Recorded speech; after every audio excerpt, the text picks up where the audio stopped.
podcast with Amanda, Shandy, and Colleen. My name is Colleen. My name is Amanda.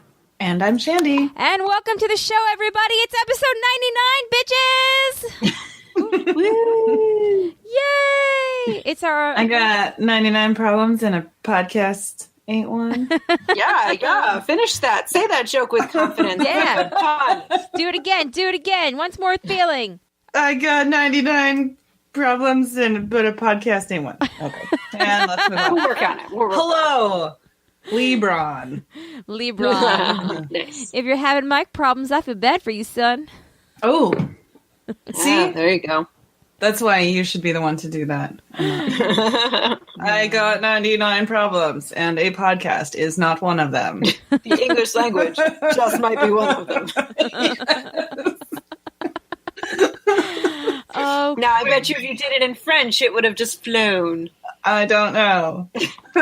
So episode title, pressure. 99 Problems? Totally. But now I've just gotten super curious to know what French rapping sounds like. I feel like it's probably pretty interesting. I mean, it sounds like...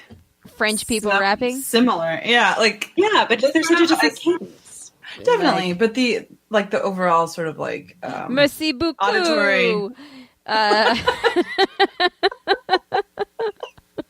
the auditory aesthetic is similar, right? But okay. But of course, the French does give it a different Oui, French oui. twist. Tanto caca.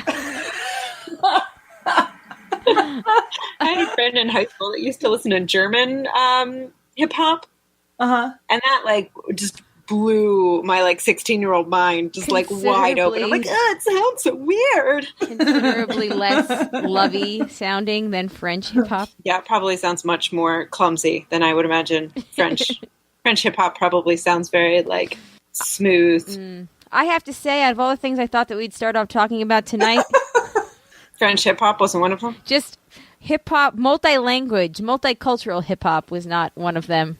There were 99 things you thought we might talk about, but French hip hop was not one. There we go.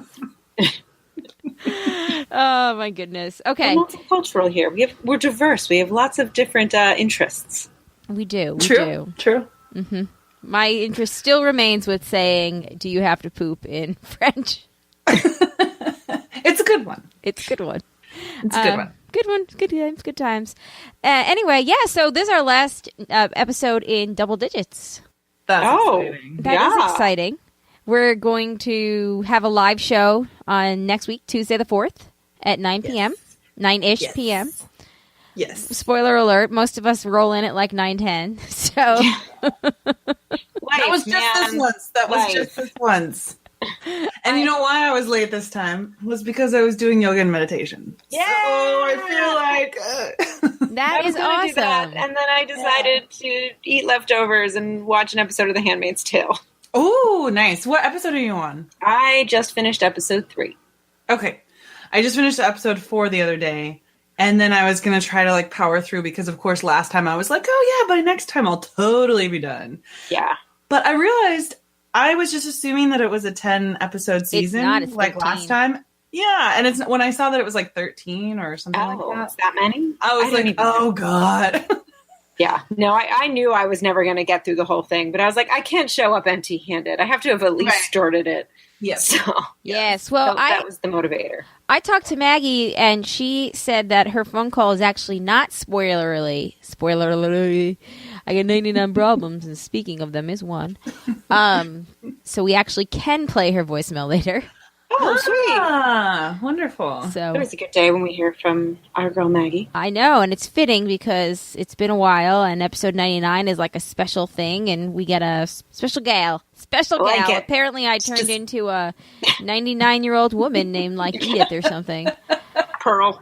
I feel like Pearl's an old lady name. Beatrix. Mm. Call me Trixie. Wink, wink. Oh, I like Trixie, though. I do, too, actually. I love that name, Trixie. Anyway. Yeah, so what's up, guys? How are you? I'm good. Yoga. She did it. Are you feeling zen? Are you feeling relaxed? I'm feeling great. So I've been going to this meditation class that I told you guys about, and when I talked about it on the podcast, I couldn't remember what it was called because I think you asked, Amanda. And it is Heart Chan meditation. And so I've been going now for like 4 weeks, and I'm supposed to do a daily practice. And of course, I've been terrible at that. But I did it a little bit last week. And then ever since this last Saturday, I've done it every day. So I feel like I'm on a streak. And you're supposed to like, sort of like warm up your body before you do it, which is apparently what the yoga is all about. Yeah, it warms up your core. Yeah. And our teacher was like, yeah. And then when yoga kind of got imported into this country, like people did the yoga, but didn't do the actual meditation so much. So I'm trying meditate at the end of yoga. That's why they take like 15 it's preparing the body for meditation. Right. Yeah. She's like, they might do like 2 or 5 minutes, but it's not like, okay. She just threw some serious shade. Yeah. A little bit of side eye, but it was done with a smile. Are you enjoying it though? But so I've been, what's that? Are you liking it? That was my question, but you're probably about really to say good. that. No, so I've been trying to do both since I was supposed to do both. I've been trying to like then combine them and do the yoga, and I've been loving the videos. So thank you for that, Amanda. My girl Adrian? Yes. Yeah. She is fun. She's so weird and like kind of silly, but like in a way that like I'm weird and silly. Yeah, no, she's great. And I really love the length. That's what she said. Yeah. No, same. I have the same I don't know, I can't think of the word. That joke. The joke is ruined. Move on. Okay. No, I love that you have the same length I love preference. that a lot of them. Shit. I did it. Yeah, sorry, your microphone. We're like having a hard time hearing you. I'm sure you're like really like shooting zingers. Oh. I just said you have the same length preference. Ah, yes. But yeah. I will work on my input whilst you guys talk. And you know what? You guys can only benefit from me not being loud, so.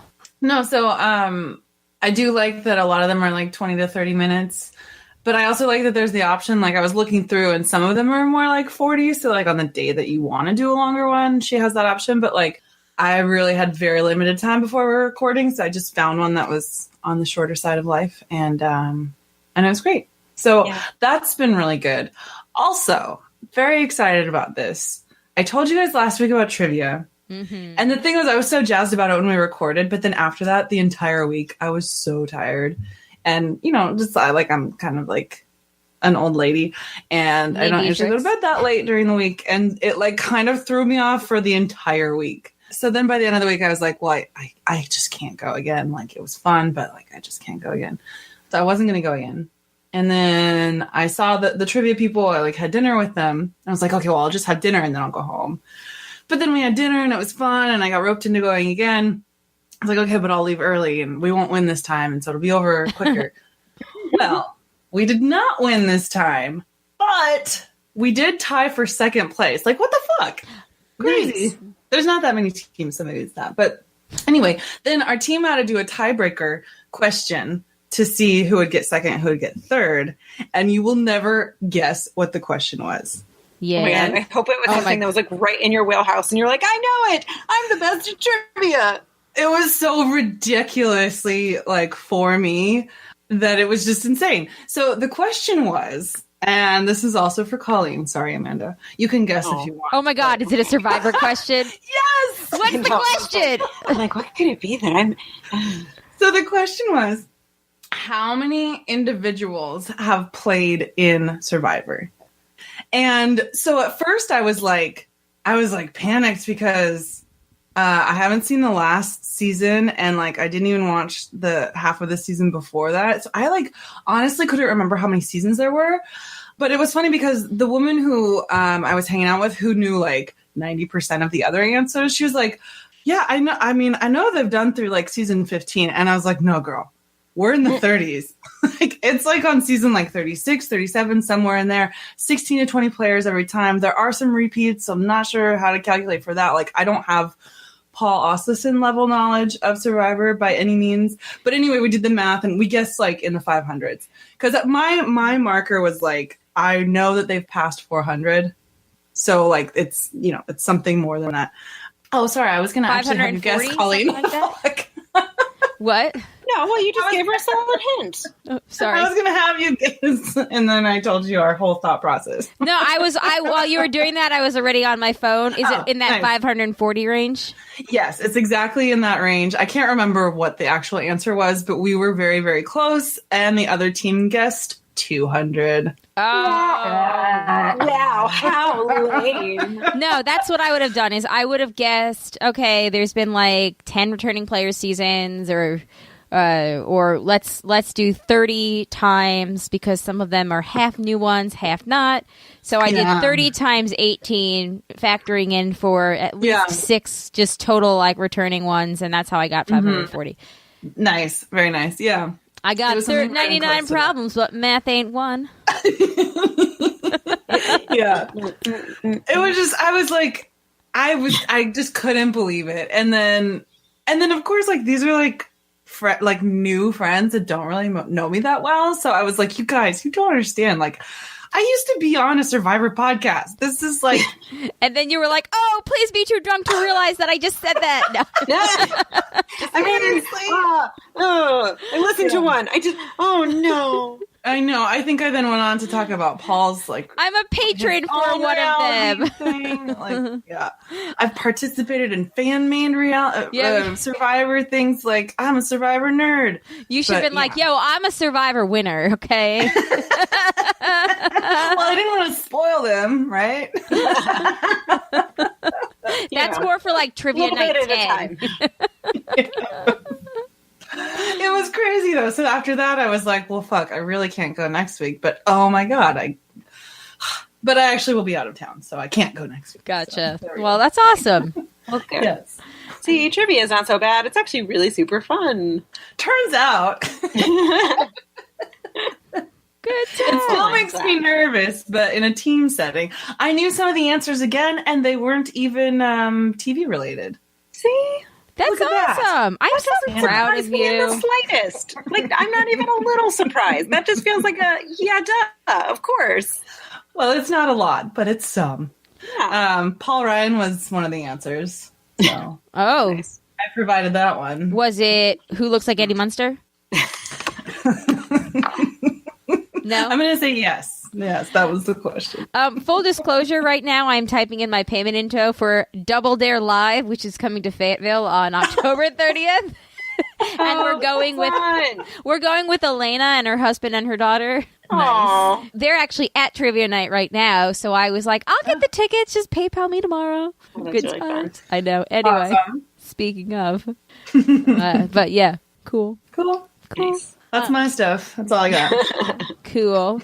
I went to Costco, as I tend to do, on Sunday. And you know how I'm like obsessed with the Costco jeans? I think you maybe have talked about it once or twice. Yeah, so I love the Costco jeans. And they're back, right? And they have them in denim and black and like, just... So this woman was standing by a table with her daughter and, they were trying to figure out whether or not the daughter should get some because she's, saying, oh, you probably need some back to school stuff, blah, blah, blah, blah. She looked the daughter, maybe she was 17, 18, 19, in that like age of late high school, early college. And I was standing there and I was like, oh, I love those jeans. Like, you should totally get them. Like, they're so comfortable. They fit great. They look good on you. Like, I totally recommend them. They're so comfortable. And the mom says, what size did you get? And I was like, oh, I got the 4. And she goes like this. And she looks at me like this. You got a 4? You're not that tiny.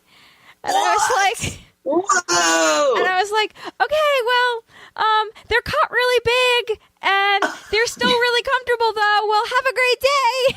And I Thanks for being insulting. I wheeled my little stroller away, and I was like, womp womp. That's such a weird thing to say. It was so weird. Just like, I'm sorry, did you leave your manners at home? And she literally looked me up and down and was like, you're that tiny? You're not that tiny. And I was like, okay. Because so was her daughter like a similar size as you? Was she trying to base it on that? Because honestly, even to ask you that question in the first place is weird. Honestly, her daughter was about 6 inches taller than me. Like she was significantly taller than me. They were of tall stock, so I don't know.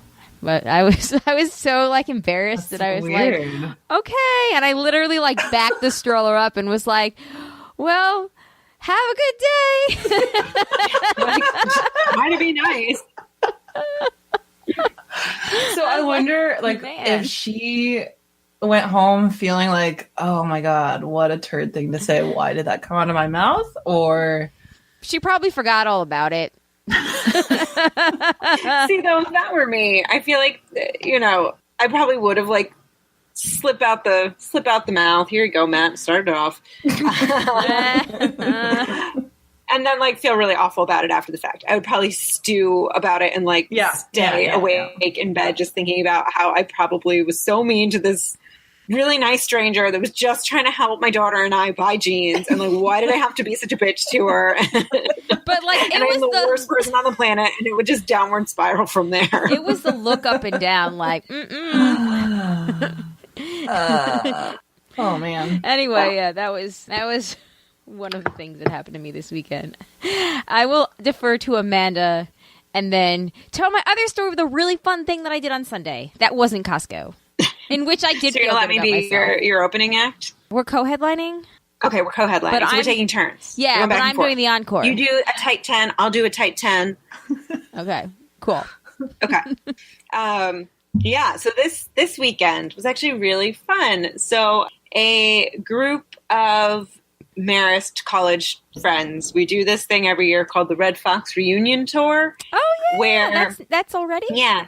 Well, it's a weekend every summer, and so we pick a name out of a hat every year for like who's going to plan it. So we all take turns, and so the person, well, at this point, the couple that does the planning picks the weekend. So it's usually sometime between July and August, sort of just depending on what majority can do. Yeah. And it's always somewhere different. The only rule is it has to be 3 hours driving from New York City. Didn't you picked it last year, right? You guys I did pick it last year. The Airbnb castle thing. Yeah, we got this gorgeous mansion out in Mystic, Connecticut, and just not to brag, but like we were the location to beat. I think. Not to say that this year wasn't awesome. Much like the shadow of Kitty that we're seeing from Shandy's camera. It's very like Hitchcock. There is like towering over you. There is literally a cat shadow. Yeah, or like Alien. I said Gab was let into the room, and it may be a terrible decision. Here we go. She's looking. But yeah, so. This weekend we were at a lake house in the Poconos, which I had never been to before. Super fun. That's highlight is that your girl stayed up till 5 a.m. on Saturday morning. What? Nicely done. I still got it. Nicely done. How are you still awake right now? 2 days later. I know, but then the thing, like, I only slept like maybe an hour and a half, maybe 2 hours. From Friday into Saturday, because the room that Daniel and I picked was facing like the sun, and the blinds were not blackout. No, they weren't even they were barely blinds. So it was very bright in the room, and my body was just all sorts of confused for being so old and so awake. And I heard people out in the kitchen anyway, because like some of us have kids, and like so they're up early anyhow, and so. I was like, I think they're making breakfast. I want breakfast. So, yeah. Breakfast is good. I essentially pulled an all-nighter. I can't believe that. Honestly, good. Go you. Yeah. Mm-hmm. So it was, good job. Yeah, it was pretty impressive. But yeah, it was a lot of fun.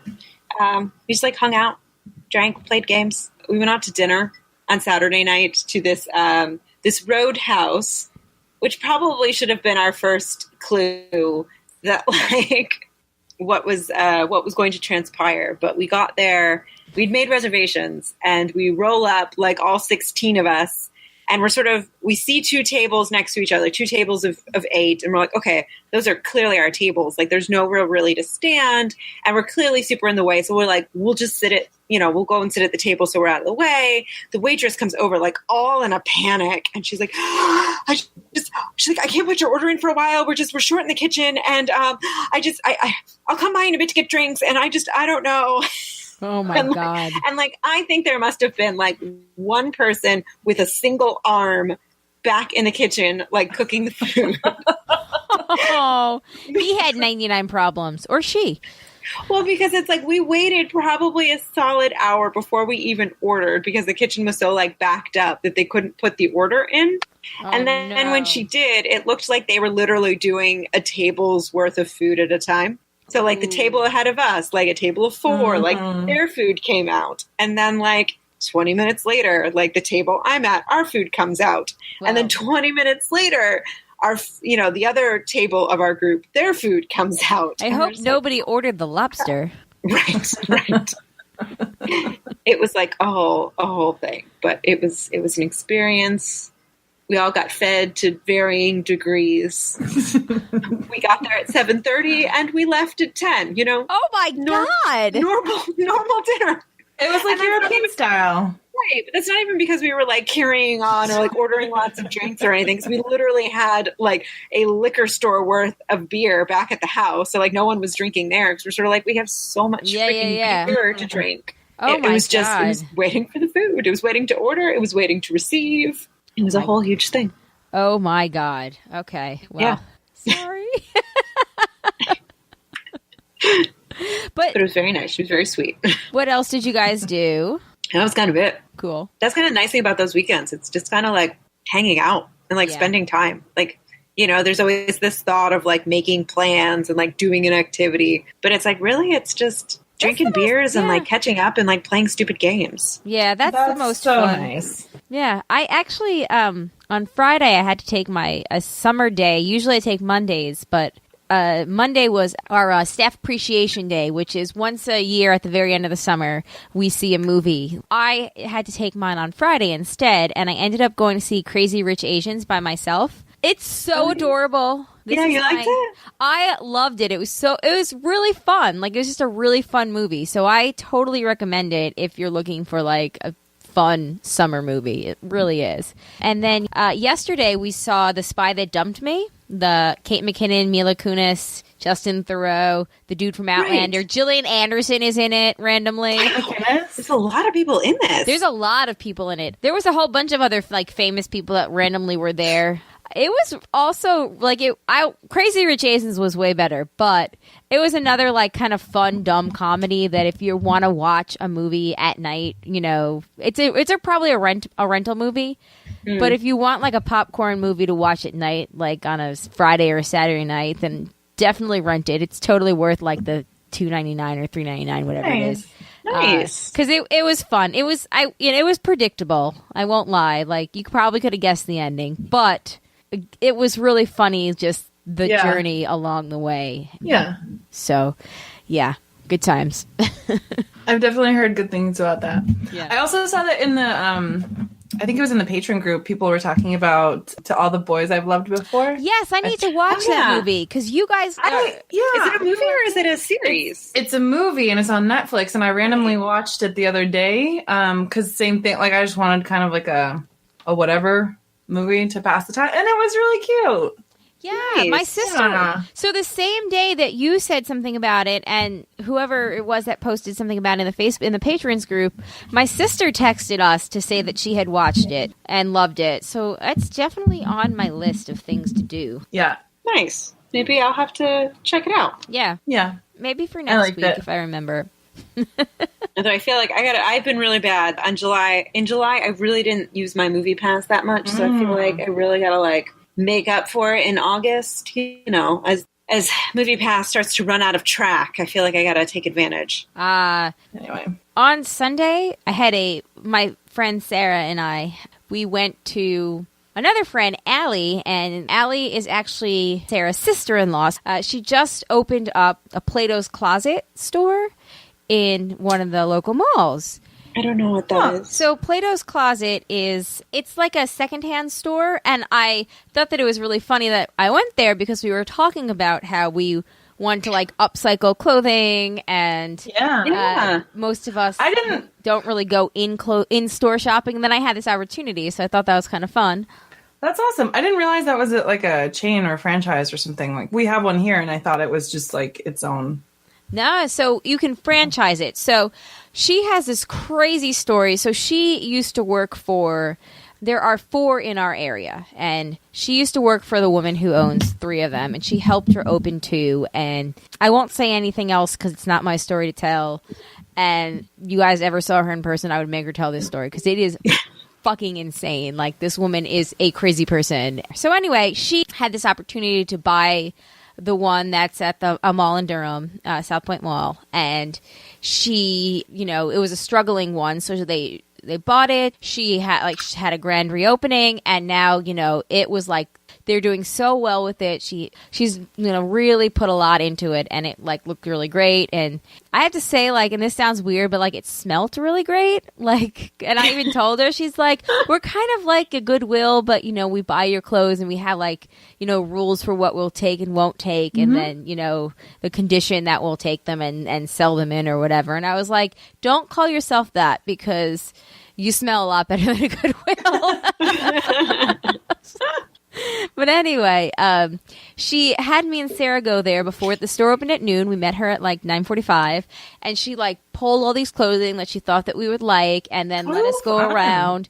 And you know, the whole time I was like, okay, Colleen, like, you're not really a big shopper. Just be polite, you know, because she's not going to make you over. Well, I came home with a lot more clothing, including this shirt, which is a mustard yellow striped shirt. Nice. It's like Arrow or something. I was like, oh, look, I'm a mom and I'm wearing Arrow pastel. Take that, lady from Costco. Yeah. This fits just fine. After I've pumped, it fits just fine. Yeah, there's nothing wrong with a little bit of cleavage. No, and that's the funny thing is, as we got the day went on, I was like, okay, these, just full disclosure, these clothings are about to get a lot more boobalicious. But no, I got 2 really cute dresses. I got a pair of like ankle jeans. I got a really cute pair of boots. I got a pair of Coach like flats. They were brand new with the original tags that somebody had sold her. And she was so sweet that she gave us 50% off of everything. Holy so I got these shoes, like brand new Coach flats with tags on them for $15, which wow. Yeah. That's awesome. I know. And she comped us an outfit too, just like as a part of like, you know, just gesture of goodwill or whatever. I got a bunch of shirts. I got appropriately length shorts, like shorts of an appropriate length. Did you not have appropriate length? I did not. Shorts? What does that look like? What does that mean? Like they come like closer to my knee than to my vagina. So also take that, lady in Costco. They were of an appropriate length to walk around with my children. So that, you know, felt kind of good. So anyway, it was a really like surprisingly super fun thing. And I guess she's in like an unofficial war with on Google reviews with the woman who owns the other stores in the area, in which like this woman, like, I mean, again, it's not my story to tell, but this woman wasn't very nice to her when she found out that she was opening the new store. And Allie has been trying really hard to get like 5-star reviews. So because it was like, I guess it was rated like a 3.0 out of 5. And since Allie's taken over, she's raised it to like a 4.0. So if anybody out there feels so inclined and kind enough to go Google the South Point, Plato's Closet at South Point, and just give it a 5-star. You don't have to like write a review or anything. Just if you want to give it a 5-star and help my friend Allie out, that would be really kind. Thank you. Nice. Well, not for nothing. Like that's like a cool sort of side thing to offer within the store, like consultations and like personal shopping experiences like that. Because it's like it's like people that don't like to shop like still like to feel pampered, and sometimes you just like that. Well, even assistance of like an outside eye being like, I think this would look really good on you. And Allie is awesome at that, because the reason this came about was she always posts cute pictures of herself on like Insta or Facebook, and you know, I'm always like, oh my God, you always look so cute. And you know, a few weeks ago. She was like, why don't you guys come and I'll give you guys makeovers? And we were like, yeah, mom makeovers. And when I told Jay, I was like, I'm going for a mom makeover on Sunday. He thought I was going to a spa. He was like, are you going to get a facial? And I was like, no, dummy, I'm going to get an outfit. But I know she's trying really hard. She's hauling like ass just to make it successful. And from what I heard, like how, well they were doing, like I think it's really paying off. And I'm really proud of her because she's a 30-year-old woman who, just bought her own business and is, like really just kicking ass. And I'm really proud of her. Yeah, that's so cool. That's really, really great. Sorry, I don't know if you guys heard it and just didn't think it was funny or didn't hear it at all. But Colleen, when you go back and edit, you'll hear a "that's what she said" joke in there that I promise was pretty funny. Okay. Okay, great. No spoilers, but I said it. There was no reaction, and we just kept going. Okay. I'm so excited. I'm sorry I missed it. Actually, I'm glad I missed it because now it's going to be so much fun for future me to go revisit. Woo! Well, speaking of, I guess we'll move on, and because we can't beat that. All right. Moving on, switching gears for a second, and this isn't really switching gears because this article, when I saw this, was meant for us. I'm just going to read the headline. Couple couldn't conceive because they'd been having sex the wrong way for 4 years.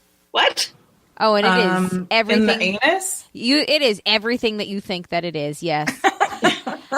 So I feel bad making fun of these people, but on the other hand, I feel like we're doing a public service teaching people what the right hole is. So a Chinese... Also, why do we need to do that? Why do they not know that the you can't get impregnated through the butthole? Because they were educated in the United States. They weren't. Here we go. Yeah, perhaps we should just let you read the article. Okay. It's a quick article. Don't worry. It's a quick article. A Chinese married couple who was desperately trying to conceive learned that they had been having sex the wrong way for 4 years. The young pair, whose identities have been kept anonymous, thank God, went to see an obstetrician after the woman failed to get pregnant despite having sex on a regular basis, reported the a newspaper. During their appointment, the woman admitted that sex was, quote, usually painful, which prompted the doctor to perform a gynecological exam. Now I'm going to insert my own quote here, and that is, she then found that the hymen was intact. No, actually, this is terrible because this next quote makes me sad. You ready? Mm-hmm. The couple were very young. The man 26 and the woman 24. Not that young. They were very healthy, but despite being married for 4 years, couldn't conceive, the doctor said. Their family was giving them a lot of stress because of it. The results were unexpected. The doctor discovered that the couple had mistakenly been having anal intercourse rather than vaginal intercourse to conceive. The doctor then gave them a sex education handbook, and within months, the woman became pregnant. To show their appreciation, the two sent Lou a live hen and 100 eggs as a gift. So she had 100 problems, but she could eat them all. So. Oh my god! Oh my god! She had 100 problems, and anal sex was definitely one of them. Right? And what hole how the P and the V works? Like, okay, so China, like, their government controls their internet, right? So I'm assuming that they couldn't Google, like, how to fuck. Oh god! I suppose not. I suppose they could, but it would just like what would come back in that search is probably questionable. Yeah. And then the doctor's final quote is, 4 years of marriage and neither the husband nor the wife knew how to get pregnant. Couples so lacking in general knowledge are very rare. Thank God. But it is not, well, it's like nature has to take over at some point, right? Right, you would think. Like, I don't understand. Or after just that much time together, I'd be like, hey, let's try something different. I wonder what happens if we do this. I know. I wonder what happens if we put it in the place where it fits easily. Well, when I was reading this story to Jay, he was like, maybe they thought it was the pee hole. Yeah. Possible. Is the pee hole in the D hole for the dude? Yeah. Well, yeah. But the pee hole is just close to the V hole in the woman. Yeah. Harder for a man, harder to, get them confused. True. Yes. We'll give them that.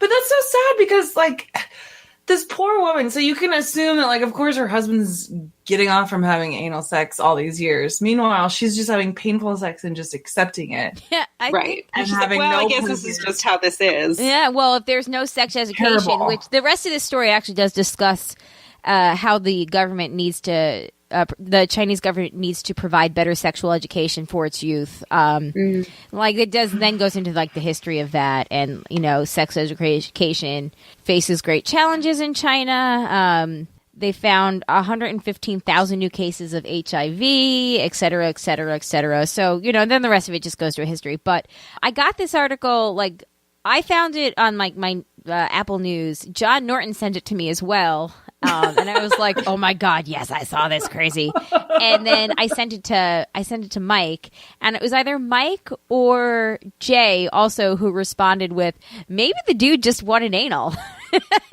Didn't tell her the whole time, and just didn't care that his wife was in pain for 4 years. That's actually plausible. That's a pretty selfish partner. Mm-hmm. Actually, oh my God, that's the total opposite of the teenage Catholic way of doing things in the United States. Where they put it in the ass. I don't know. I knew some people who did anal in high school to be quote unquote virgins. Yes. For marriage. Yes. Saving themselves for Jesus. Yes. Kind of. It's not sex if you just go straight for the ass, right? Totally not. Yeah. Doesn't say it in the Bible. It depends on what your definition of is, but P and V. All right. Anyway, so there's that. There was also the vibrator that was found in the Berlin airport. I guess we're just taking care of all of the weird sex news right now because we have an article that Ro had sent in a few weeks ago, and the title is "Sex Toys Cause Closure of German Airport Terminal." Which is also exactly what you think it is. Various sex toys, including a vibrator, were mistaken for a bomb, causing a partial closure at Berlin's I don't know. You almost got it. You're almost there. One more try. Schoenfeld Airport. Schoenfeld? I can't even. Can somebody rap that for me, though? Because if you could say that as a rap, I would really appreciate it. Yeah, I mean, that's kind of like the Schoolhouse Rock way of learning. Yeah, it would blow Amanda's mind. It would. Employees at the airport were conducting routine x-rays of luggage when they spotted suspicious content in a luggage piece. Because it was unclear from the initial scan what the bag contained, an alert was issued shortly before 11 a.m., resulting in the closure of the airport's D terminal while police investigated the suspicious items. The owner of the bag... Did you say D terminal? Uh-huh. The P in the D hole.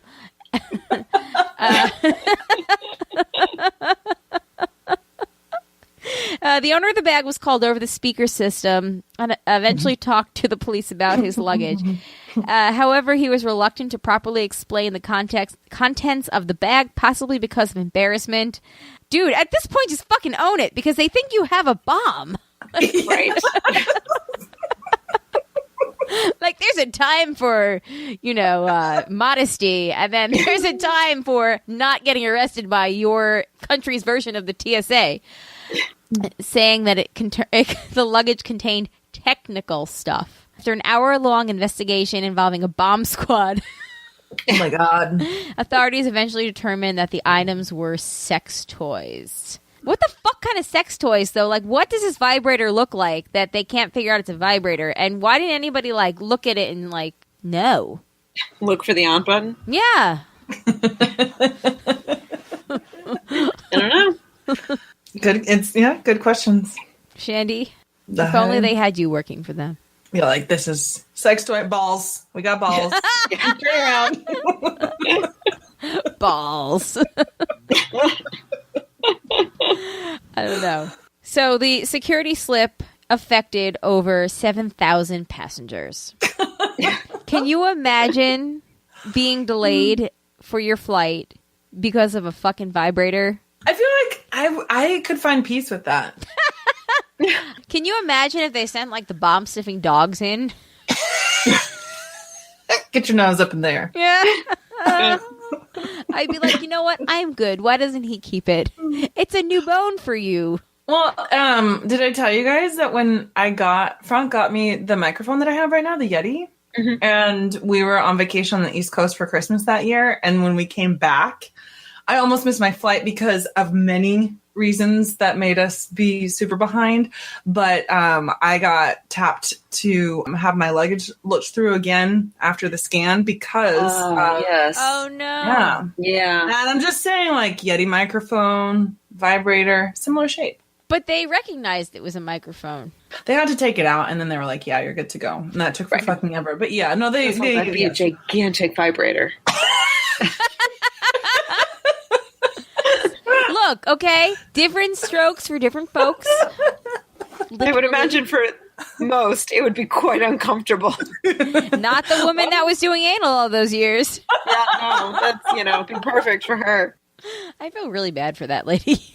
I know. She was so young and 24. Well, she does have a lot of time ahead of her to like, turn it around and maybe hopefully somehow have like a healthy and fulfilling sex life. I hope so. I just hope that the little pamphlet she got home, like, really showed her, like, here is the clit.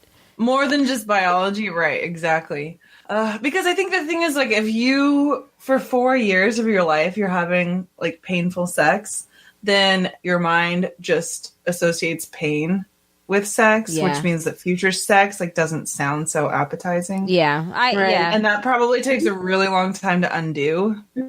Yeah. Well, she's young, so hopefully her first real orgasm will help her out.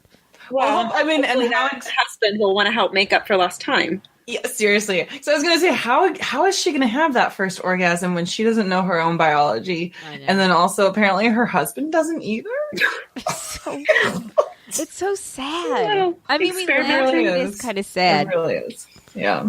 All right. And then that final thing that we had, which we can, spoiler alert, we hear that they covered this on our brother show, The Married Man Show.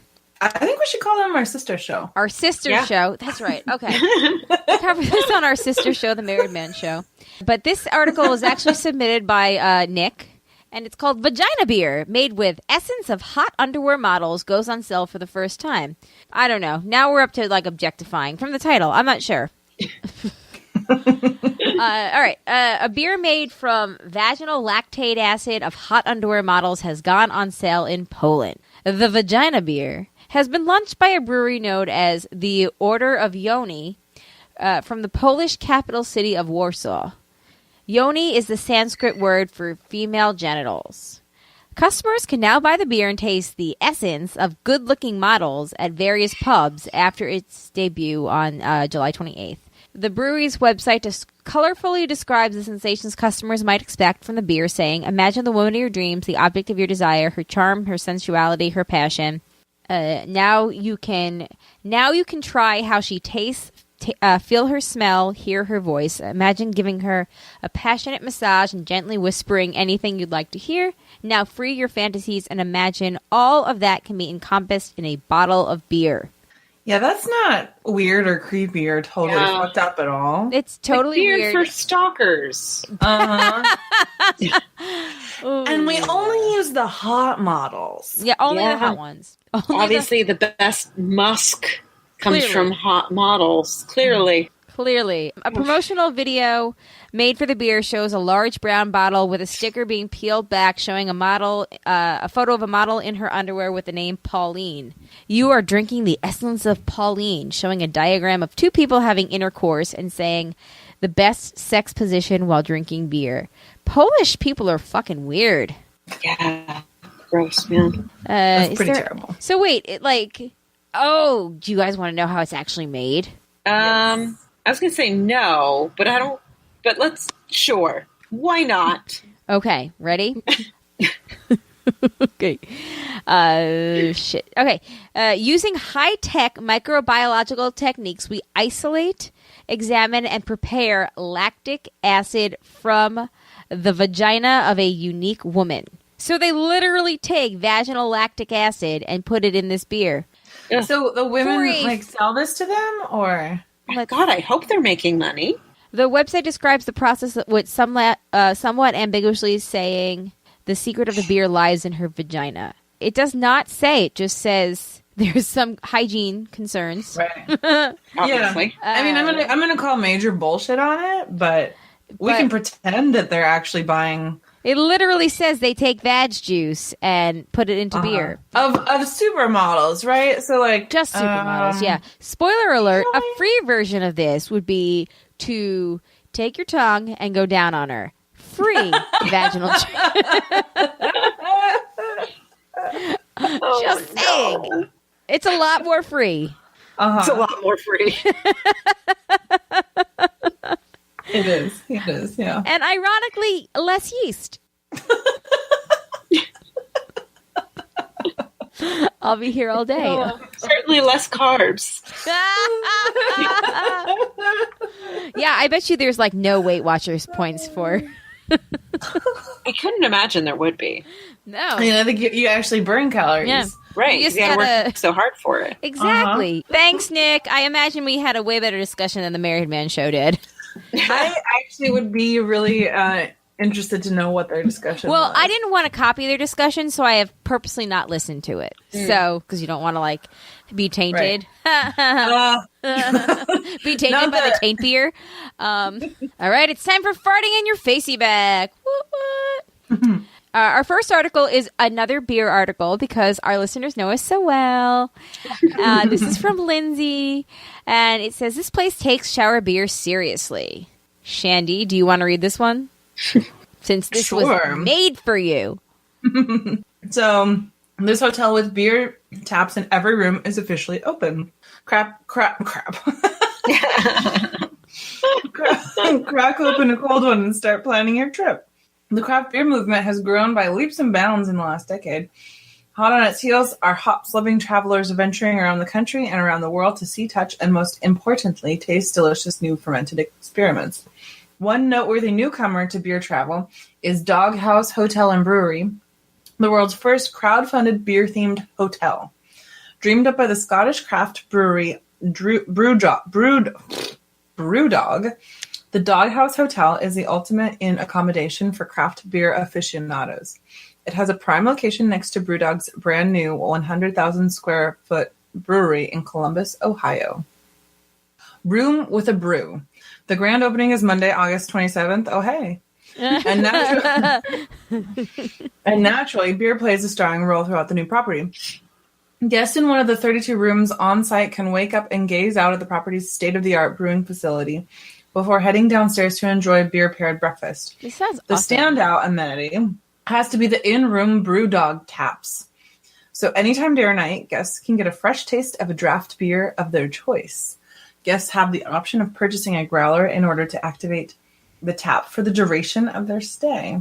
Even if the in-room tap isn't activated, beer is always within reach. Every room comes standard with a stocked refrigerator curated by Brewdog's co-founders. The bathrooms even have a refrigerator built in the wall, along with a luxurious rainfall shower head. This is Though it spews amazing. water. Yeah, no, and the pictures are great. Yeah, Though it they spews- really are. Like, Though it spews water instead of beer, what a disappointment. I would disagree. I think the water shower. Yeah.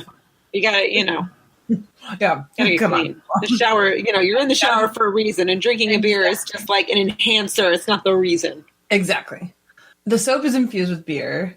Toiletries include locally made craft beer soaps. How cool is that? Some of the rooms are dog friendly, blah, blah, blah. I guess can read up on the latest brewing, blah, blah, blah. Rates range from $162 a night for king rooms to $284 for the Brewmaster Suite. oh my That's God, really that's not so bad. cheap. That's like It's half really of a... reasonable. Yeah. Anyway, yeah, then it goes on to the history, blah, blah, blah.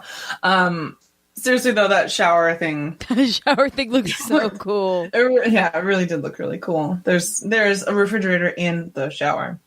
Wow, so awesome. Dude, I'm pretty excited about this. So when we, Daniel's parents in Ohio, the nearest airport is Columbus. There you go. Oh So I'm my thinking God. next time we go visit, like maybe we'll stay an extra day and we'll check you in for a have night. to. That's so Yeah. cool. Oh my And then God. have it you back know. to us. a broadcast special report. Broadcast special. Yeah. Yeah, you got to be our woman on the street. A special envoy. Yep. Yes. Oh my god, That is so cool. That is really awesome. Thank you, Lindsay. Yes, thank you. For, Thank you. Yeah, because Amanda's totally doing this for us now. I totally am. Dennis shared that it is actually National Red Wine Day. Cheers, everybody. August 28th. Right, for all our not... all of our not wine. None of us are drinking wine tonight. That's really funny. Yeah. So I More suppose barn we're water. red wine allies tonight? Yes, there we go. Yes. I'll make up for it tomorrow, I swear. I'll do better next time. I will. I've got a solid 4 weeks before I transition back to red wine. There you go. I don't know. I get the last of rosé season. Dude, Oktoberfest beers are out. I know. I saw. I had a pumpkin beer this weekend, guys. I felt a little guilty. Did it feel weird? It did. It did, but it was like very. It was cold at the lake. I feel like I was wearing long pants when I drank it, so it didn't feel too weird. But like in my mind, in my heart, it was okay. But in my mind, it was. All right. Kayla says, I just am shaking my head with you because it was wrong. Yeah. I'm sorry. 99 problems, and that's one of them. We're just tallying them up tonight. Kayla says, since watching Elder Millennial last week, I've gone into a deep dive of Eliza's stand-ups. I'm obsessed, even though I wasn't too happy with some of the words she used in her 2013 stand-up War Paint, but you can tell how much she's changed and learned since then, which is good. Dennis says, I'm just putting this here. Yet another article. Lacy bras for men are now a thing. You can also buy matching knickers. I'm not even going to read the article because it can't get much better from that because there's pictures and it's dudes in lingerie and awesome. For the record, Dennis did say this is not an endorsement. Thank God, because I didn't want to go there with that joke. Fallon says, high five, Colleen, for donating breast milk. Thank you. I'm up to 40 ounces for my next endeavor, and you donate incredible. every 100. So, yeah, well, That's so cool. Thank you. Matt says, I'm so honored by the title of Fifth Abroad. Sounds like it could be a drink also, as in I'll have a fifth abroad. But surprise, it's me. Hey, Matt, I to get that because my name is Shandy. Oh, yeah. Although, what would the fifth abroad have? What would it be? I feel like it's got to have tequila. It's got to have tequila. Yes. Yeah, I feel like it's a tequila drink. Maybe it's tequila with Fritos put into it. It's like Fritos like stabbed through a toothpick. Yeah, for, like salty tequila. Yeah. Have fun. Yeah. Or it's just like a shot of tequila and like a Frito pie. That too. We'll have shots of it at the next meetup. Yes. Frito. Oh my God. Alex had his 6-month shots yesterday as of recording this. How did he do? He did okay with the shots, but like he was struggle bussing all day yesterday, and he only slept for 30 hours at school, which made for a very 30 hours, 30 minutes. Sorry, but he seemed to be in better. I mean, he only slept for a day and a half. Well, he seems to be in better spirits today. But Jay and I hold on, I'll show you this real quick. Are you about to get some shots?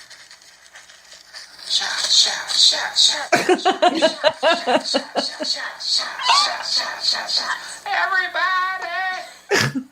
He's like, Mom and Dad are so weird. Yeah, pretty much. We're the parents that sing shots to our kid at the doctor's office.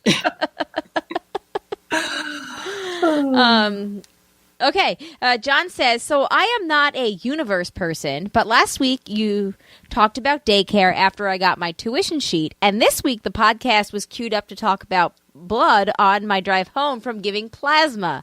I give plasma and platelets instead of whole blood because I may be positive, and my whole blood is basically worthless since the only people that can use it are AB positive, and they are the universal recipient and can use any blood type. My plasma and platelets, on the other hand, can go to anyone. That's awesome. I can't give my platelets, like plasma and platelets, because my platelets are too low. So that's why I do the blood. But, that's Yay! Go you. Yeah. Also, see, the universe is everywhere. All you have to do is look for the signs. I really hope that your email next week to us isn't going to be, so I was having anal with my wife as Trying to conceive. Trying to conceive. I was trying to conceive and I heard your show and suddenly realized I was doing it wrong. Public service announcement. Oh. Oh. Joanne says, do not have time for an email, so here is Facey Back, 2 books to consider. Continuing... fuck. Why do I get all these hard to pronounce words tonight? Continuing... Pachinko? Okay, Pachinko. Yeah, Pachinko. Babingo. By Minji Lee, a historical-based novel following Korean immigrant family in Japan in the 1900s. Fascinating look at xenophobia and its effect on a different culture than ours. Recommend if you're interested in other cultures. Second book. I highly recommend, although I am only halfway through, The Power by Naomi Alderman. And apparently recommended by Obama and Margaret Atwood. Ooh, that's high praise. A sci-fi-ish novel where women, particularly teen females, in the entire world gain a power that puts them in a dominating position. It's longish, but reads quickly and is enthralling. Well, that sounds really fun, actually. And actually, Matt added, and I forgot to add it to the outline, that he had included this in the summer reading list. Oh, okay. That he put together. That's why that sort of sounded familiar. Right. Okay. So this was recommended by Obama, Margaret Atwood, and Matt. Woo! That's a solid list. Rose says, new query a la the sock shoe debate, sort of. If you have time, I am wondering, what arm people use first to put on shirts and jackets? Does it have to do with your dominant hand? That's what she said. Right and then left. And that's absolutely true. And I know this Left, because left, right, and you're a lefty. Yeah. And I'm righty. See, I go right, left. Interesting.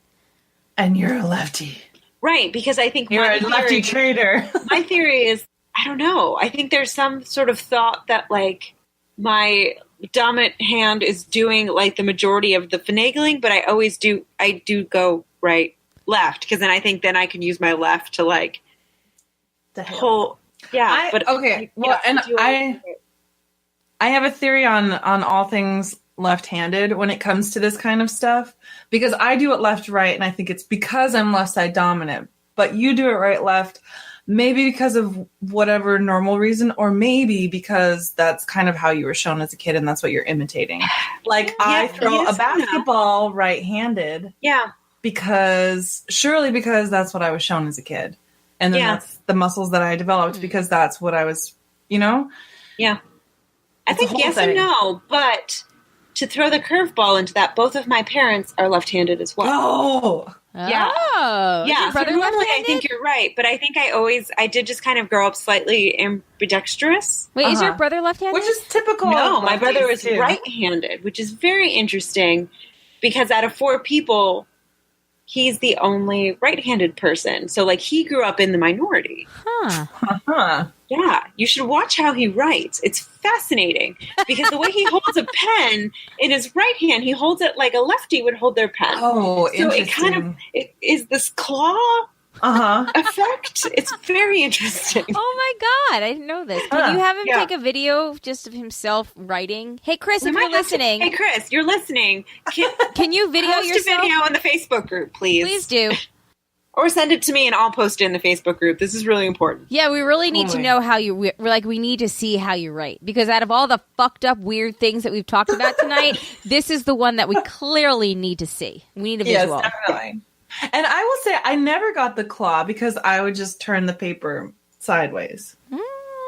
Critical thinking, you. Yeah. I would do the extra piece of paper so you wouldn't smudge technique.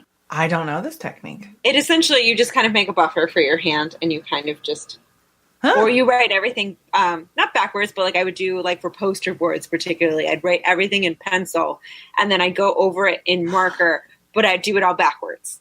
Oh, wow. Yeah. Okay, Because you already wrote it for yourself forward. Right. So Now you're then you're just essentially tracing it in. tracing. So it's, yeah. The next episode of Writing Lefty with Amanda and Shandy will be out next week. Yeah. I know. I'm sorry. We should have done this when you went to the bathroom. It could have been the next installment of Amanda and Shandy in the breaks, in the margins. Oh, in the margins! What a great name! The redheaded lefties. Well, it's okay. Alex is due to start screaming at any recession point. corner. So. Yeah. What'd you say? I will say the recession corner. Yeah, the recession. Yeah. Redheads, recessive, Yeah, left-handed, I got recessive. it. Recessive We're corner. recessing because we're going away from the point. Yes. I will say, as pertains to our meat conversation, it took me almost the entire week to laugh at the fact that we were talking about meat, and meat doesn't just need to be like steak. There was a whole that's what she said thing in there that I hadn't even considered, and so when 5 days later that hit me, I was like, okay, so for anybody who doesn't know what they're talking about, is Alex had a freak out last week, so I went away for 15 minutes, 20 minutes. Shandy and Amanda were left of their own devices and had this whole discussion about meat, which needs to be put someplace we're gonna for posterity. We're gonna post. Yeah, we'll figure it out. But yes, apparently the recessive corner is going to be a thing, or whatever you guys go with. Okay. Matt says a few days late, but happy 100th birthday to Katherine Johnson. Taraji P. Henson played her in Hidden Figures. She was a mathematician. Her numbers were what got John Glenn into space. Okay. He wouldn't go until she checked the numbers to make sure that they could get him back. Well, happy 100th birthday. That's very impressive and awesome. So she's still alive. This is not 100th, she would have been 100. She's actually 100. She's alive. I believe she's still alive. That's amazing. Yeah, that is amazing. I love that we all have Google at our fingertips. Me too. I know. I still feel like I need to ask you guys instead of just clicking the link and look at it myself. In regards to the mugs that we have, the Team Universe Team Science mugs, Mike asks, can I get a double science mug? No, you cannot. Mike continues with, I have a confession. I've been keeping track, and apparently I am sock shoe. I've been lying to myself for too long. Matt says, since I didn't send in feedback last week about Aretha Franklin, this week I'm going to recommend her album, I Have Never Loved a Man the Way I Love You. It's a 1967 album, considered one of her best. Starts with her iconic version of Respect and includes the title track. It's less than 33 minutes long and filmed with her in her pride. And then Rose says, interview this dude. And this seems like a dude that we would like. Florida hospital security guard who goes by Paul Flart online, fired after documenting his farts at work for 6 months. All right, Mr. Flart says, if you genuinely love what you do, you'll never work a day in your life, as the saying goes. For 6 months, Doug, a security guard, 31 years old, a young 31, filled visitors with joy in a hospital lobby with farts. But in the end, it cost him his job. As first reported by Vice, Doug, who did not wish to give his last name or the hospital where he worked, moved from Florida to New Jersey. Moved from Florida to Jersey. No, oh my God, I've read this backwards twice now. Moved from New Jersey to Florida to help his mother after his father died. Once in the Sunshine State. See, there's something about Florida that makes you do shit like this. He decided to get a license to become a security guard. He won people over with his easygoing attitude, charm, and humor, and he was quickly placed as the first point of contact for those visiting the hospital. But sitting at the front desk can include some hours filled with drudgery, which leads to boredom. The lobby has really great acoustic, and naturally we all fart, Doug told Vice. One day, I ripped a rather nice one and got really good sound from it. So the next time it happened, I recorded it and sent that to my group chat. Oh, no. Oh, yes. And thus, the hero we deserve was born, Paul Flart. March 25th, Doug had been posting videos of his I can't read anymore, of his flatulence to a small following, which seemingly exploded in August thanks to someone on Reddit posting a compilation of his farts. Let's hear them. A minute up. Well, 30 seconds. Pretty good. I watched a little bit of it before we recorded. It's good. All right. So Gotta see the video with the sound, though. You do. We'll post the video with the links, but here's 30 seconds of his farts.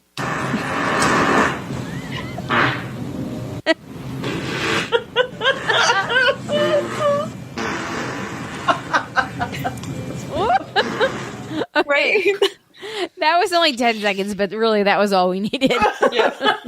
You get it. You get it. Oh, sadly on Thursday morning, Paul Flart was asked to turn in his badge. I don't understand why. It's just farting. Everybody farts. Right. Everybody farts. Mm-hmm. In an Instagram live video, he filmed himself being addressed by his superior farted.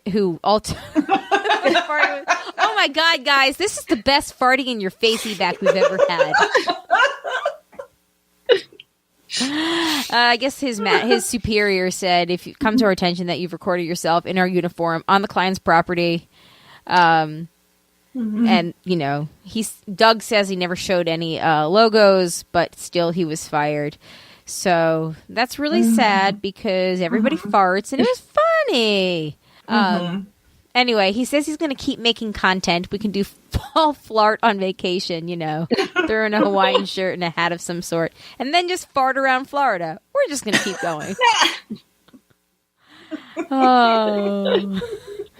So good times. Thank you for that, Ro. That really made my night. And thanks for the farts. Yeah, justice for Paul Flart. And finally, we'll finish up with a Matt's What She Said. Come to me. I just took off the thing. You can do other things.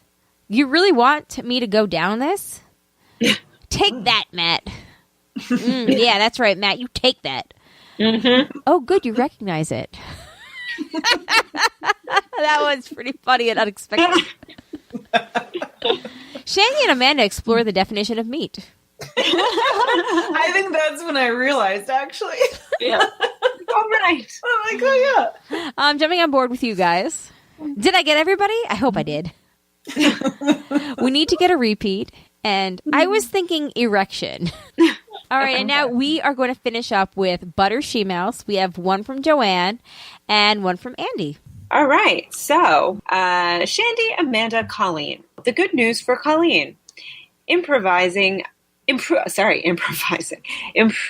eyesight, according to several eye doctors I have seen and based on stories from others, is not unusual. The bad news is I was told this when I turned 50, and the doctor said it is not uncommon over 50. Oh. Yeah. I guess your AARP card cannot be far behind. Cheeky smiley face. Oh.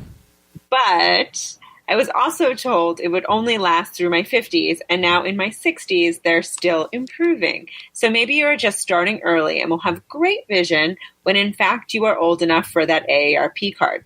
You are eligible at 50. Just FYI. I got sweet 16 to go. Yeah, you're well on your way. My first glasses story. I was a good student attending a Catholic school. As a good student attending a Catholic school, grades 1 through 4, I was seated in the back so the teacher could have closer watch on the not-so-good students. That's actually pretty smart. I knew the blackboard was a tad out of focus, but being a good student at a Catholic school, I did not complain. And every year we were given an eye test. Being a good student at a Catholic school, I sense a theme. Yeah. I understood, even in fourth grade, the importance of passing all tests. So I would squint and estimate likelihood and be able to pass the eye test.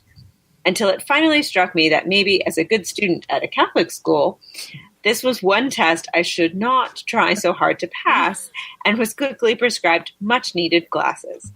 From fourth grade through the age of 50 or so, my glasses were on from the moment I woke up until bedtime. Only recently, I tend to take them off more often than not. Joanne. Cool. That's really interesting. Yeah. My mind is blown. You know, it's funny how many people I've heard like say they wanted to have glasses as they were kids. And then it's always the people that don't have glasses. And then those of us that do, you know, didn't want them or, you know, tried to. Greener. Yeah.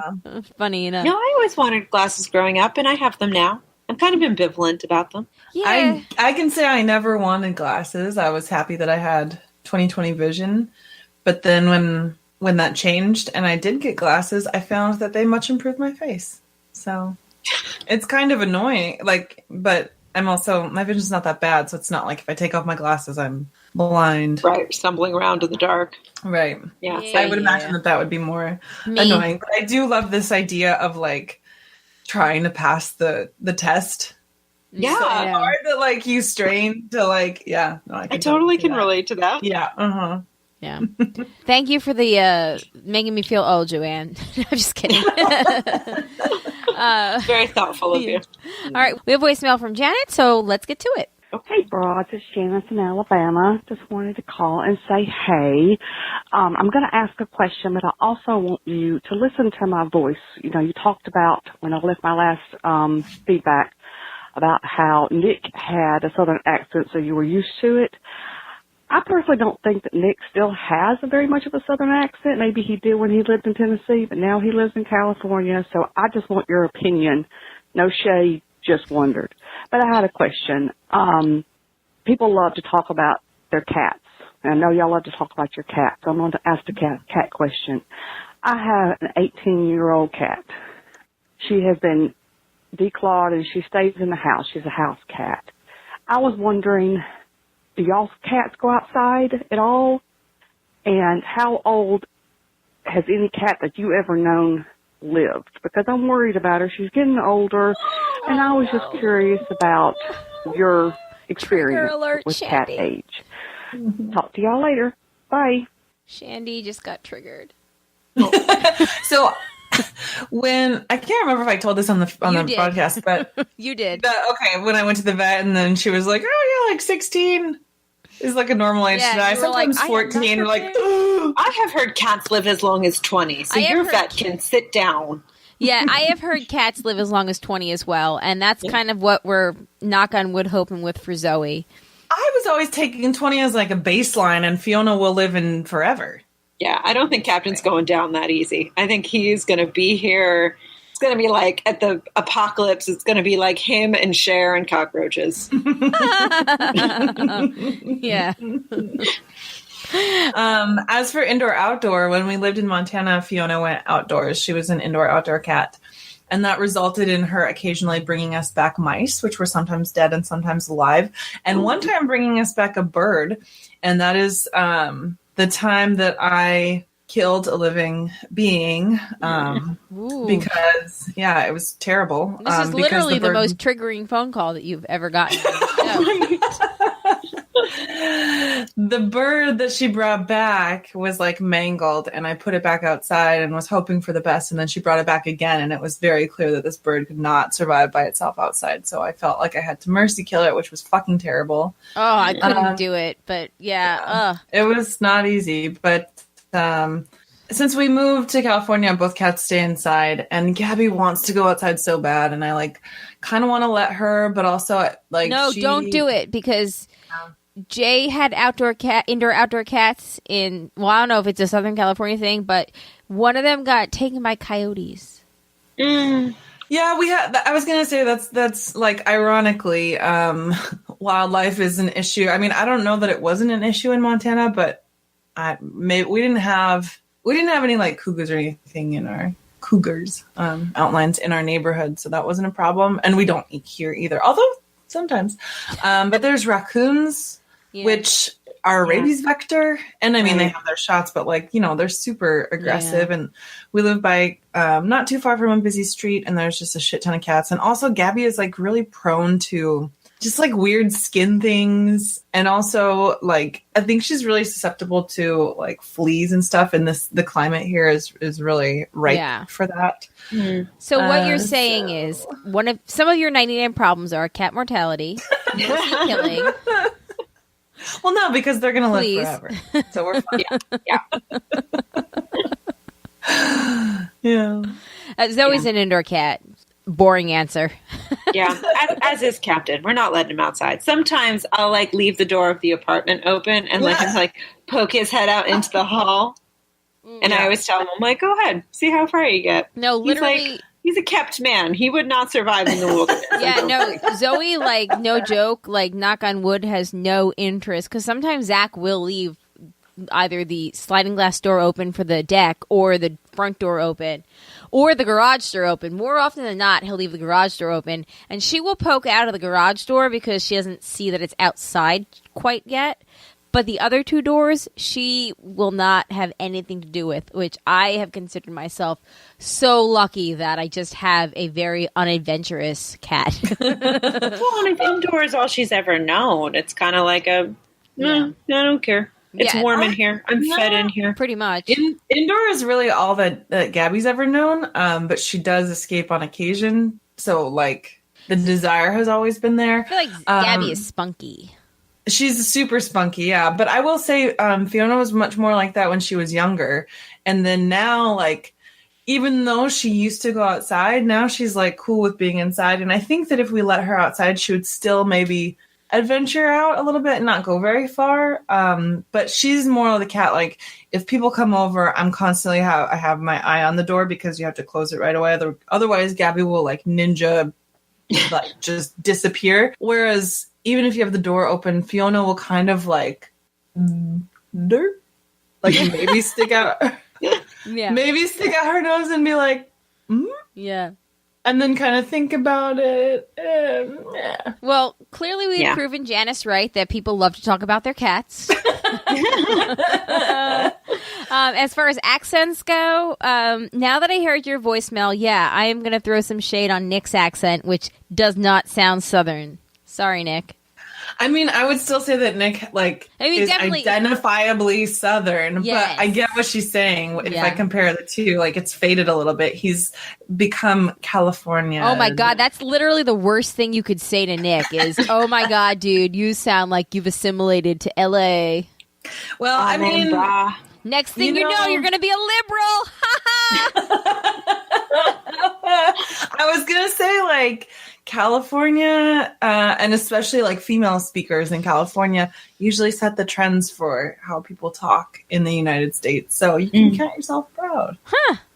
You're part of that movement, like the Valley Girl movement. You know, like it has an impact on all of speech in the U.S. So interesting. There you go. Yeah, the women especially like in this part of the country, like. That's like where and like up talk and stuff sort of originated, and then it spreads to everyone else. But then because it originated with women, people shit on it, even though dudes talk like that too. Interesting. Just saying.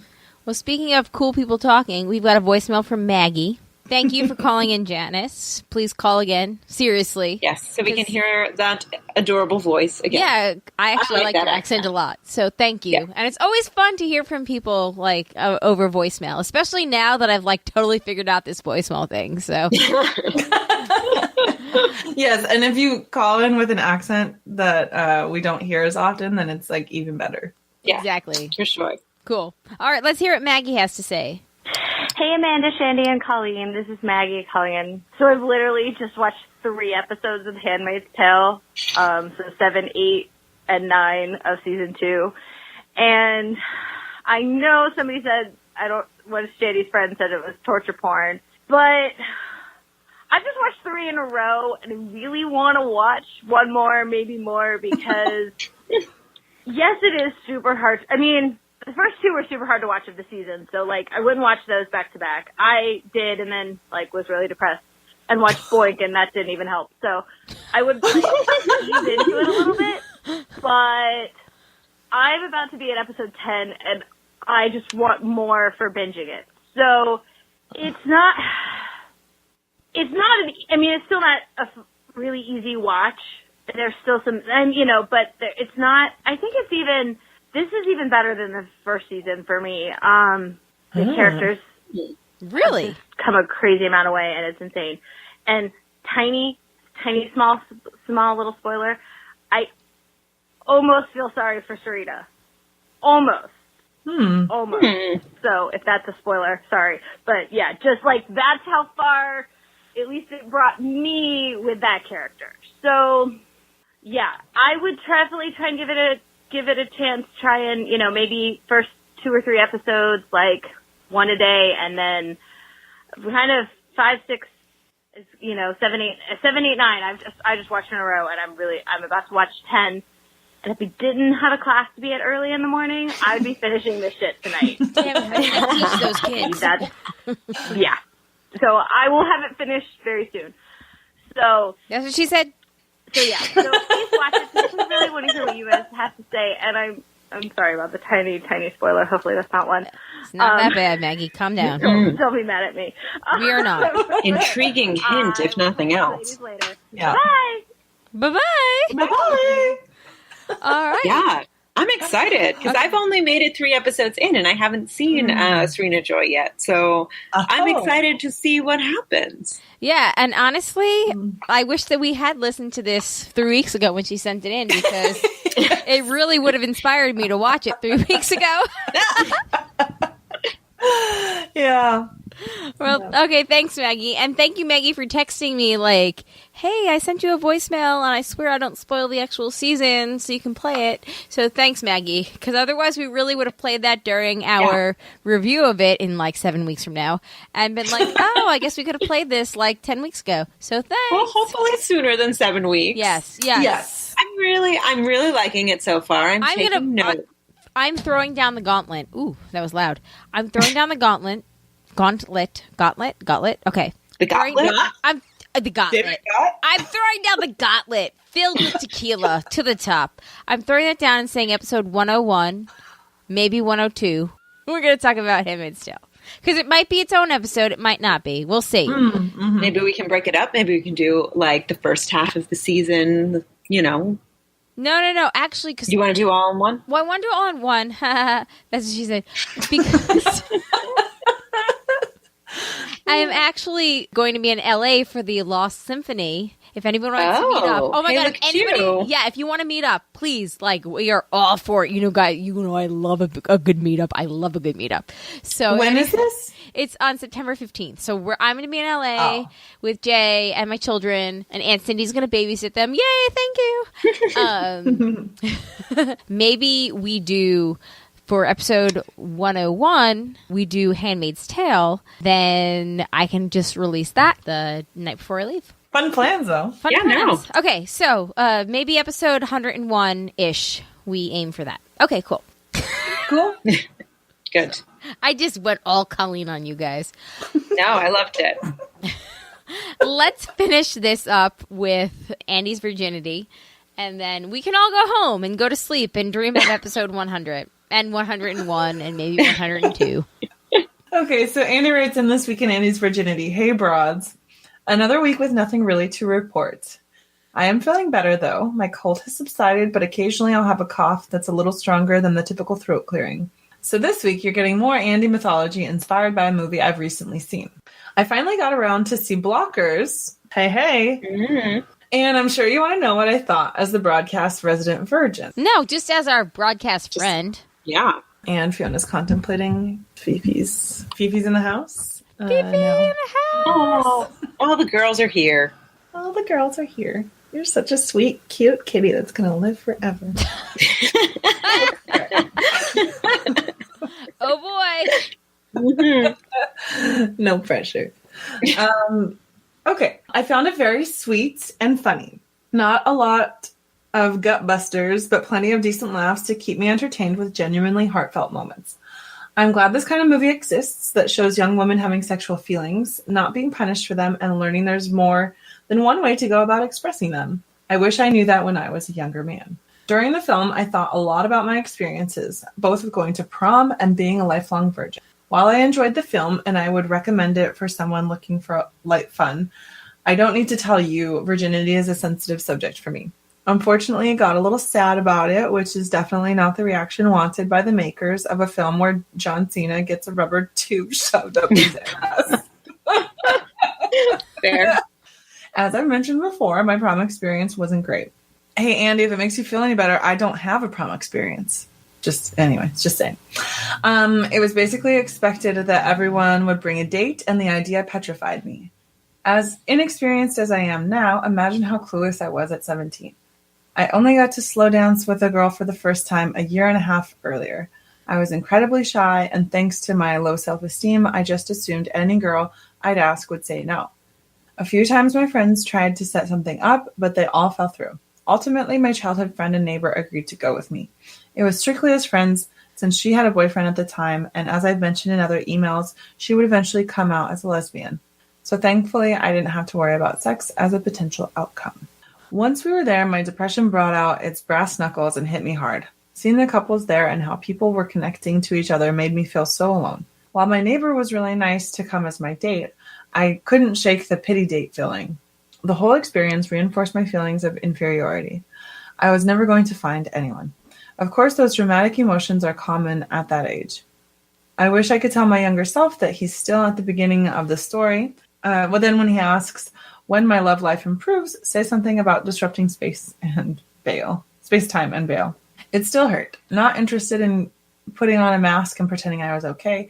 The night soured and I wound up out on the outside deck crying. I know some people saw me, but I didn't care. One of the other girls in my class came out and consoled me, which was nice, but it didn't really boost my spirits. I even remember we took a group photo of my class there, and I stood in the back behind the taller kids so you could only see me from the eyes up. The whole time I wanted it to be over. It's been well over 15 years since that night, and those feelings are still vivid in my memory. After prom, people went out and did the various things kids do after prom. Drink, hang out, and a few probably hooked up. Me, I drove my date home and was back in time to watch The Rock on Letterman.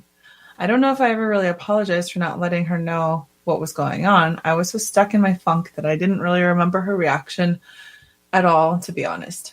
I think she was concerned that I was having a bad time, but understandably frustrated that I wasn't telling her why or letting her help. I'm not mad at her at all about it, and I think she forgave me, but I preferred not to talk about it. I guess the reason why that stands out so much in my memory is it was unfortunately prophetic to my situation since. High school sucked, but it ended and things were supposedly going to get better when I got to college and beyond. As you know, it didn't, and I've spent years spinning my wheels. However, I have been making progress, and getting the ball rolling takes a lot of effort and being patient through false starts. For a long time, I didn't try to look for someone, but in the little over a year I've been writing to you, I have. Fortune favors the bold, as they say, and for me to be successful, I need to go to them because it's not like some woman will just knock on my door and say, I'm here, or I'm ordering from the wrong pizza places. I've gone on actual dates with, as far as I know, single women. I asked if Alice was seeing somebody. No news on her. I may just message since I don't know when we'll be at the same social event at the same time. And while my love life has been pretty sad, I haven't let it make me bitter and poison my views on women. I'm not lashing out at women because I haven't got what I want.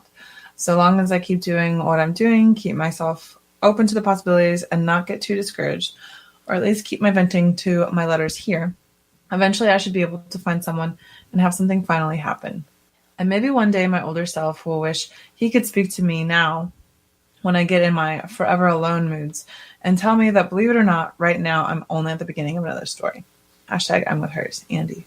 I love that sentiment. I'm only at the beginning of another story. Yeah, agreed. I also like, he said, fortune favors the bold, as they say, and for me to be successful, I need to go out with them, blah, blah, blah. Yeah. Yeah, it will. You know, I would say everything you said, especially at the end, it's all correct. And it's a bummer, like the prom stuff, but also, like, if you're still thinking that much about prom or having a hard time getting over that, it's understandable, but also, like, I don't know, it might be helpful to talk to somebody about that, because holding on to anything like that for 15 years, I think, is going to have an effect on your life today. So, yeah, agreed. Like, Andy, I get you. I mean, my therapist and I, we have been working on the same incident from the 7th grade for years now. We just keep circling back on it. So I totally understand. Stuff from those formative years are hard to let go of, but trying to let go of them, there's something cathartic even in just the attempt. Yes, I would agree with that because trying to say I know what you mean, Amanda. Thanks. And that helps too. Just knowing that other people has experienced something along the lines of what you felt. You're not alone. And high school, middle school, it's all hard for most of us. Mm-hmm. And I would say, honestly, Andy, that probably a lot more people than you think know what you mean. Yeah. Yeah. That's probably 100% true. But probably not as many people would want to write in and talk about that. Yeah. But if you are out there and you'd like to, you can do so. We'll never read your name if you don't want to. Yep. Broadcasters3@gmail.com. You can give us a call at 331-276-2373. I guess on that note, well, I just gave the if you would like to give feedback, so don't have to do that anymore. So, But now, no, seriously, leave us your voicemails, guys, because it's less that I have to talk, and I figured out how to play them. It only took, 98 episodes. Super exciting. 331-276-2373. Want to hear from you. We love all accents. Totally cool. we do. Yes, we do. A special thank you to our patrons. If you'd like to become a patron, you can go to patreon.com/JandJack. We, would appreciate your support. And if you support at the $5 or more level, you can get into the special patrons Facebook group. And if so, you totally need to hashtag once you get in there, I'm with hers, because you're with us. If you'd like to shop through the Amazon affiliates link, you can do so through jandjack.com/Amazon. And if you want to go to the store and purchase a mug, if you get it now, it'll probably, I think, maybe be delivered before the live show. And if you come to our live show on September 4th, then we could all, cheers together. Shandy, you ordered one, right? I did, and it's in the mail. It's in the mail. Okay, cool. I ordered hopefully mine I'll have today. it. You So ordered yours hopefully today. mine will arrive in time. Okay, cool. It said between September 6th, so I'm hoping it will speed up. Oh, that's Yeah. true. The holiday might throw things Or, off. right. The And if American need holiday be, of Labor Day. I will drink out of my normal broadcaster's mug, and Yes. we will have the trifecta of mugs you can purchase that are broadcast themed Yes. present and at our party. I will say that if David Gott is in the chat, I will do a shot of the tequila in all of our Nice. honors. Oh, And man. You could ship us a shot of that tequila? You know what? Why don't You think that would get flagged in the mail? I may possibly do three shots over the night. That's true. I will have less quality tequila in my mug. Well, that's only if Gott's there. If Gott's not there, then it's just going to be maybe red wine. We'll see. Still be tequila. I like the effervescent quality of drinking tequila. Fair enough. But so we are going to do a live show. Keep an eye out for the link. We'll post it in the Facebook group, and I will put it on the Jay and Jack Twitter. So follow at Jay and Jack on Twitter, and it will go there. God, I hope I remember to do that. So anyway, janejack.com/store brings you to the mug page. So, get that and then, join us on the live show, blah, blah, blah, blah. Okay, cool. Oh, gosh. Do I have anything else that I usually say? Merchandise Amazon. Special thank you to the special patrons. patrons. Yes, thank you to Tack from Tokyo, Eckhart, Rickner, Molly the Millennial, Maggie the Magnificent, Joanne with a Plan, and shit, who am I missing? I'm missing one. I'm missing someone. There's 5 now. I've said 4. Tack, Molly, Ed. And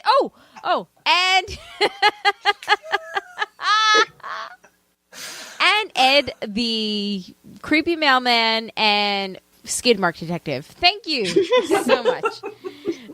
Thank you guys. No, seriously though. I hope you guys can join us on the live show too. I guess on that note, I don't have anything else. Does anybody else have anything? I do not. Cool. All right. Well, my name is Colleen. My name is Amanda. And I'm Shandy. Peace out, guys. See you later. Bye.